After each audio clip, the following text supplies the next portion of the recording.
when you see a plane filled with young men who have been severely, traumatically, and suddenly injured by the effects of war. Probably most of them are just from home for 6 months, a year, the first time away from home. The basic feeling really is that I'm not there. I could be, but for the grace of God.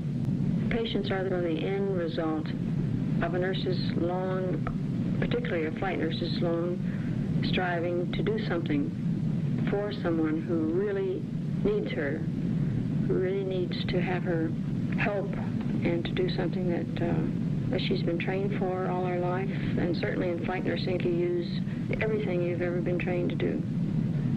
Very often you use all of this in one flight. It can be frightening to think that someone else's life is in your hands. But through training, plus the fact that there's no one else around, and all that you can do is to hope that you make the right decisions. Our patients that are take back to the United States are young boys. They were boys when they left Travis and went over. But you wouldn't dare call them a boy on the way back. I think they use us as mirrors to see how we react to them. They can see how they look in a mirror themselves, but we would be their mirror to them on a plane, how we would react to them.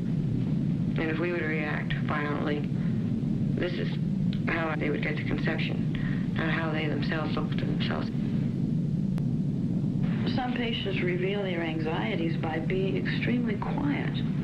I think some of these fellows are afraid to voice some of their anxieties because it would be maybe unmanly to do so. And you have a communication that you don't have to put into words, that just the patient and you just feel. The closeness that a flight nurse and a patient has, perhaps, is that they're sharing a common experience. They're both alone. They're both away from home. They are supporting each other in that the patient is looking for the nurse to help them, and I think the nurse, in a great sense, is looking to the patient to give her the sense of responsibility that she has. When I first went to Vietnam, I was a little trying to actually visualize what it was going to be like. I didn't really know. In a way, I was sort of glad to go over there. Then I was a little scared, too.